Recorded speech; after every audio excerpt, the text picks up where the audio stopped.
Maliban na lang kung ikaw si David Blaine, siguradong parang bangungot ang ma-freeze sa loob ng block ng yelo. Buti na lang, para sa video natin ngayon, walang nararamdaman ng mga computer parts. Hindi pa, sa ngayon. Kaya nating i-freeze ito sa yelo nang walang pagsisisi. Tanong ngayon, aling computer parts ang mabubuhay kahit ma-freeze sa yelo? At alin ang masisira? Simple lang ang setup ng experiment. Una, kailangan ko maghanap ng lalagyan ng sapat ang laki para magkasyang ilang PC parts. Ayun, mga longganisa yan. Hindi, masyadong maliit yan. Itong inilagay ko rito, 2 minuto na ang nakalipas. Perfect. Ngayon, pipili na tayo ng mga biktima, mga volunteer para sa experiment. Sino sa inyo mga computer parts ang gustong ma-freeze? Sige, walang nag-volunteer. Mga biktima na lang. Kinuha ko lumang GPU at medyo mas bago para may kumpara kung paano naapektuhan ng yelo ang iba't ibang heatsink. Kumuha rin ako ng ilang RAM at isang mouse na sa tingin ko ay magiging sobrang interesting. Pati na rin ang hard drive. At pagkatapos ay isang buong CPU, motherboard at RAM combo din. Ngayon buo na ang Avengers. Panahon ng pakawala ng tubig. Sa puntong ito, thumbs up lang ng Emperor ang makapagliligtas sa mga kawawang PC parts na ito. Ano ang hatol? Thumbs down. Tulad ng dati, huwag din yung subukan ito sa bahay.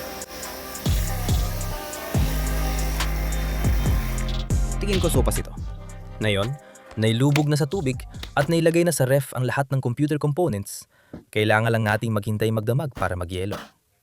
Sa tingin mo, ano mangyayari? Ilang parte sa mga ito sa tingin mo ang gagana pa rin matapos ma-freeze at matunaw? Para sa hula ko, tingin ko ang CPU, RAM, luma na graphics card, mouse at motherboard ay gagana pa rin ng maayos. Sa kabilang banda, tingin ko na ang mas bagong graphics card at ang hard drive ay wala talagang chance na gumana pa. Maglan ka ng sandali para isipin kung alin sa tingin mo ang mabubuhay at hindi mabubuhay at mag-iwan ng komento sa ibaba para i-finalize ang sagot mo. Ikalawang araw.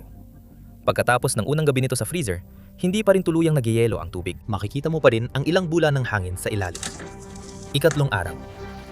Pagkatapos ng 2 gabi sa freezer, naging PC popsicle na ang PC sabaw. Grabe, mukha lang sarap nito. Nakakapanariwa. Di ko inasahan na ganito kalamig. Buti na lang, may gamit ako para tulungan ako sa ikalimang hakbang kung paano ilabas ang PC parts sa yelo. Heto na.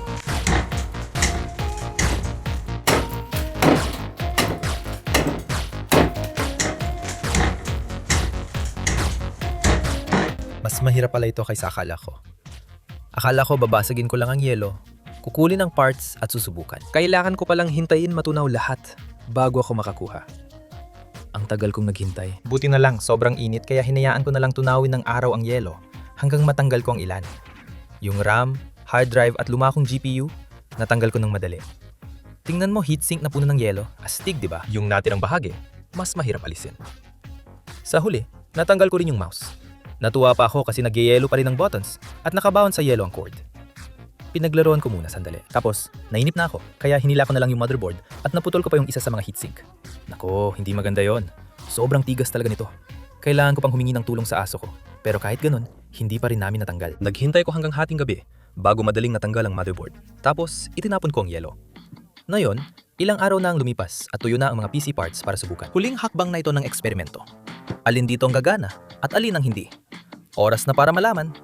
Uunahin natin subukan ang mas luma sa 2 graphics card. Sa malapitan, wala akong nakitang water damage maliban sa napunit na sticker sa gitna. Ayos lang naman sa akin yon. Makikita kung gaano katanda ang GPU. Dahil dual DVI output pa ito, kaya kailangan ko pang gumamit ng adapter. Heto na ang sandali ng katotohanan. Habang binubuksan ang system, agad na umiikot ang GPU. Kita mo, wala talagang alinlangan. Gumagana pa ito. Maya-maya, may signal na rin sa screen. Tara na. Oo, kakaiba ang display dahil luma na ang GPU. Pero nakakabilib pa rin. Gumana pa rin. Ngayon na alam nating okay pang lumang GPU, subukan natin ang mas bago para makita kung buhay pa yon. Katulad ng huling GPU, wala ako nakitang malaking pinsala mula sa tubig, maliban sa konting kondensasyon sa ilalim ng balot. Sa totoo lang, hindi mo mahahalata na na-freeze ito. Kailangan ng GPU ng PCIe power, kaya ikabit natin ito. Tingnan natin kung ano mangyayari pag binuksan ng PC. Palpak ang unang andar. Kita mong gumagalaw ang mga fan na parang gusto umandar, pero hindi talaga umandar. Hanggang sa wakas ay umandar din. Pero naglabas ng isa sa pinakakakaibang output na nakita ko. Ano yun? Tiyak na senyales yan na may mali. Kung di pa malinaw, ang berdeng static na ito ay di dapat dito. At kahit na nakarating ako sa Windows loading screen, sa huli ay tuluyan ng namatay ang card at nagpakita na lang ng output display error sa screen. Ngayon, medyo interesante yan. Bakit sa tingin mo hindi na gumagana ang bagong graphics card pero okay pang luma? Pwede rin itong ipakita ang pagkakaiba ng cooling ng mga GPU na ito. Kung titingnan mo ang heatsink sa ibabaw ng mas lumang GPU na ito, makikita mong halos puro plastic lang ito na may fan sa ibabaw. Ngayon, ikumpara mo yan sa heatsink ng mas bagong GPU na ito. Anong nakikita mo dito? Mga metal na tubo. Ginagamit ang mga ito para ilayo ang init mula sa GPU chip. Ngunit kadalasan ayaw ng metal ang paglawak ng likido sa loob, tulad ng nagyayelong tubig. Astig makita na, nalalampasan ng lumang teknolohiya ang bago. Ngayon, mouse naman. Normal pa ang pag-click at pagtugon ng mga button, pero may konting tubig sa scroll wheel. Sapat kaya yon para hindi gumana ang mouse? Pagkasaaksak natin ng mouse, makikita natin na umiilaw ang RGB nito, pero bigla ring nawawala. At sa puntong ito, hindi na makapagpadala ng signal ang mouse sa PC. Sayang pare, akala ko talaga gagana pa to. Sana makatulong ang RAM stick para gumanda ang laban. Wala akong nakitang malaking pinsala sa tubig, kaya kakabit na natin at bubuksan ang power. Naka-install ng iStick natin, kaya dapat mabasa ng computer na ito ang 12 gigs ng RAM. Tingnan natin kung anong makikilala ng software. Ipakita mo sa akin ang 12 gigs.